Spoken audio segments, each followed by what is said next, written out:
704-6251. To live chat, go to xshow.co. To call the live line, dial 716-783-9325. And now, back to the show.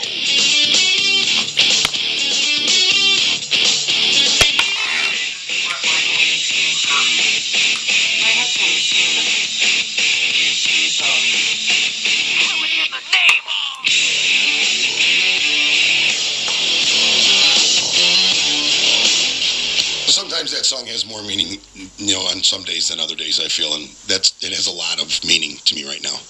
Because you want to kill me? I'm very angry. I'm just angry today. Once again, folks, welcome back to Heard It on the X, the East Coast premier music talk show. I am your captain for this very hungover flight. My name is Rich Rogenmoser. Josh is joining me. Like I talked to you earlier, I told you that we went and seen ZOSO. Yes. I'm floored by them. I think they're phenomenal, and we're joined right now on the phone by John. John, you there? Yeah, I'm here. All right. Never pause. How you feeling today, Rich? I'm feeling good. I'm feeling really good. I got in my 16-mile run this morning, like I normally do. Oh, yeah, me too. Me and Greg got up and did yoga, and we were doing good at 7 a.m. Did you really seriously have to get up at 7 a.m.? No. That's 10. I don't know if you heard the beginning of the show, and we can only talk about this for a second because I really want to talk about the band. Kim Marie is bionic because Kim had to work. And for some reason, every time she only works one weekend a month, but on that weekend, I will always find some kind of crazy thing to get involved in that'll keep her up all night long. So Yeah. It was pretty crazy. I wish we could just talk about that, but Greg's right here, so I don't think we'll get into that. I was talking earlier, and first of all, obviously from the band ZOSO, which I just think that you guys do an amazing job. I'm a humongous Zeppelin fan, obviously, but I've seen you guys 4 times now, and I've driven as far as Cleveland to see you guys. I just really think that the show that you put on is amazing. I thought last night was amazing. When you're doing a show like last night, is there certain highlights, or does it change every time you perform? Is there a certain highlight that's always going to work, or is Stairway always a winner? Is the Rain song always a winner? Or does that change? I think it depends on the audience completely. It's like last night, you just mentioned Rain song. I think it went over great. It was one of the best times I've heard it being played by us, and that's actually one of my favorite songs anyway, so that song's actually a really good highlight for me, but, it just depends. Night after night, I have to say there's probably a handful of tunes that I look forward to doing, and some of the other handful of tunes that I don't really look forward to doing. Like Stairway's actually great. I love it. I love playing it, and it's one of those songs that, believe it or not, I actually look forward to playing, so because we do the extended version, a little longer solo, and get to kind of yank on the solo for another 2 or 3 minutes than it should be, but you and I have talked about this too, with Jimmy Page. You must have always been a fan, right? I'm assuming you were just a Jimmy Page fan. Yeah, definitely. Since I was a little one. I was basically born a little too late to see him live. See him, back in the day. So I've just kind of grown up with the image of Jimmy Page and, my walls basically when I was really young, and he was a definite influence for sure. We actually, Kimmery and I got turned on to your band by a friend of ours who works for PV Electronics, and he lives in Cleveland. And he actually told me, this is his exact, sentence that he said to me: the guitar player channels Jimmy Page. Then when you go see the band, you realize that really all of you guys are really almost channeling these people. Greg sounds like Bonzo. Matt is amazing, with the Robert Plant stuff. It's just amazing, all of you guys. But studying Jimmy Page's guitar technique, was it super weird for you studying that technique? You're somebody who's really dug into it more than the average guy. Yeah, definitely. I think it was a little harder than I thought it would be, and when I first got into it when I was younger, I wasn't as wise to the instrument, I guess you could say, and I really didn't understand all the details. What helped me a lot, to be honest, was just like modern technology. You've got these slow down programs where you can literally cut the speed of what the what the artist, the whole song is doing, and you can really like understand and really hear basically what they're doing. And so once I started doing that, I was like, wow, there's a lot more to it than I thought. And at that point, you realize you got your work cut out for you. It's a little more time-consuming than you might think. And I think a lot of people, that's a pretty big misconception with certain guitar players like Page, is that it's not that hard, maybe because it's not technically so fast as far as, like, say, his lead guitar style. But it's way more complex than most people think in terms of mainly the rhythmic aspects of it. It's just takes a lot of time, but his rhythm and his timing about him. So I mean, his rhythm and timing, I just think are truly incredible. Has Jimmy Page ever seen the band? I think Matt told me Robert Plant has seen the band. Yeah, Jimmy unfortunately hasn't. There's a band out in L.A. that's pretty similar to us, and he's come out to that show, but or one of their shows, but he's never seen one of ours. I don't even know if he knows, we're around. So it'd be cool if he could do it one day, and hopefully he will. Maybe I'll get to meet him. Would it freak you out if he came to a show? Oh, yeah, it would totally freak me out. Yeah, that would be that would be kind of a weird one if Jimmy Page actually showed up at the show. Yeah. So definitely.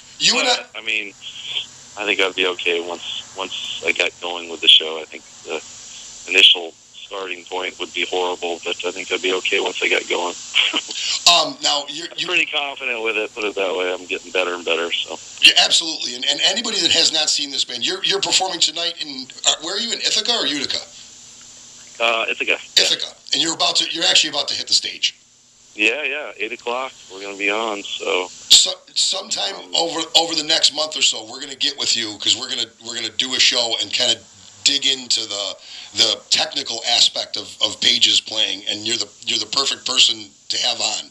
I appreciate. Yeah, I'd love to, just because I know you're a guitar player, and you'd basically be someone I could talk to and would understand most everything that I'm talking about in terms of the details of it, because it's, like I said, it's a little more complex than most people give me credit for, I think. So we actually did a show about the plagiarism aspect of Zeppelin, and it tore me apart having to do this show, but it was so we've dug in, and then the listeners really dig that kind of stuff too. So we'll be able to dig into it more in depthly. I was just curious. I just told Josh, when you're a touring musician, life becomes so different. You yesterday were just so ecstatic about this breakfast sandwich that you and I got, which I'm pretty convinced had dog meat in it or something. It really was not that good. But for you just thought it was like the coolest thing ever. I think it was just the fact that it was 2:30 in the morning, and we were starving, and it was maybe it was the chef who prepared it for us. I don't know. This is a great story. She was pretty interesting, right? Well, she was so cool. We stopped. I had to stop at a gas station to just to pick up some cigarettes, because on top of being a drinker, I smoke too. Just a little. And John and Greg and Kim Marie are in the car. I go in, and isn't the girl at the counter from England? And I'm like, oh my God, I get a Zeppelin tribute band in my car. So I go out and I get John and I bring him in. I have no idea what we're talking to this lady about, but she was actually preparing these homemade breakfast sandwiches, actually making eggs for him. So that was our dinner, I guess. She came right from England. England. Believe it or not, that was a good meal for us. Well, that's what I mean, it beats the typical stop where there's a Subway and that's it. So. And it's got to be brutal. I mean, you guys are on the road 4 or 5 times a week at times, right? Yeah. I mean, it's definitely, like, I'm in a period actually right now where I've been trying to eat and take care of myself a little better. It's pretty difficult when you're on the road, so pretty much just gotta learn to kind of ride with what's available. So. Yeah, I mean, it's just got to be rough. And now, you guys you reside in different states, correct? Yep. I'm in Colorado, and pretty much everybody else is in the South, so pretty much the only one out west. In a situation like that, fly in and start our week out, and then we go home for 3 or 4 days, and then do it over again. In a situation like that, how do you bust out tunes? How do you rehearse new material or new show stuff? Do you get... Well, lately, to be honest, we haven't. We need to start doing that. But typically, we just agree on some tunes that we want to decide to do, and everybody at home does their homework, and then, sound check. The good thing is we actually are pretty lucky. We actually get sound checks. Some bands don't have that privilege, and we get to jump on stage and maybe pound out some new tunes. And usually, if it's really complicated, like for instance, Achilles' Last Stand, we had to go through it. Probably I would say a few weeks before we were comfortable enough to throw it on stage. And finally, we'll just be like, well, let's just do it. And usually, it works out fine, but. Yeah, it's pretty much sound checks when we get to rehearse. That's about it. At what point do you get comfortable enough to open with that tune? Because that's a gutsy move right there, I think. We did that last night, didn't we? Usually we open with something, and then Achilles a lot of times can be number 2. But yeah, opening with that. Ballsy, I don't think it's quite like a radio hit, and some true Zeppelin fans obviously love it, but there's probably quite a few people out there that don't even know the tune. But yeah, I think it's a great opener. I think crushes people's, the energy of it is just incredible. So we seen you in Cleveland a year ago. This is how much of a creepy ZOSO stalker that I am. I just want you to know this. We seen you in Cleveland a year ago, and there was a kid band opening up for you, and they were you could just tell that they were punky kids, and they actually played rock and roll, which I thought, oh my God, how rude that this band is doing it. And then I know exactly. It was the Cuyahoga Falls gig. Yeah, exactly. On the river. Exactly. Yeah. And you guys came out and you opened with Achilles there too, and I thought, oh my God, this is even better. I'm glad they played rock and roll because it was just incredible. So I very gutsy move. Yeah, you're actually lucky because I'd say we've only done that literally, since we've been doing the song. That's probably something we've done maybe 5 or 6 times. So you've only seen it. You've seen 2 of the 5 or 6 times. I think you did it at the did it at the benefit for us too, because I think we requested it. So I've seen you do it 3. Okay, maybe I'm crazy. Maybe we've done it a lot. All right, look, you got to get on the stage. Tell all the guys thank you so much for last night. Seeing you is unbelievable. You have a great gig, and I will talk to you shortly, my friend, okay? Yeah, definitely. And thanks for having me on. Oh, no problem. We're going to do a longer show in a couple weeks. Sounds good. All right, buddy. Talk to you soon. Okay, bye-bye. That was John McDaniel from ZOSO. Yeah, playing the part of Jimmy Page. Yeah, and like I say, you got to see him to understand it. It's not like I've seen a lot of tribute bands and bands of that nature, but they blow that out of the water. Even the outfit. He's got the outfit from Song Remains the Same. Yeah. He's got the double-necked SG. He's got the Dan Electro guitar for Kashmir. Yeah. He's got the, and the parts are played properly. It's as ridiculous as this sounds, you have a new respect for Jimmy Page by watching John perform Jimmy Page, because there's a lot of stuff that people have dumbed down throughout the years, and you'll hear somebody playing their version of Kashmir, and you don't realize, wow, he's in an alternate tuning, he's playing full chords, it's not the single note thing that I've heard a million bar bands do.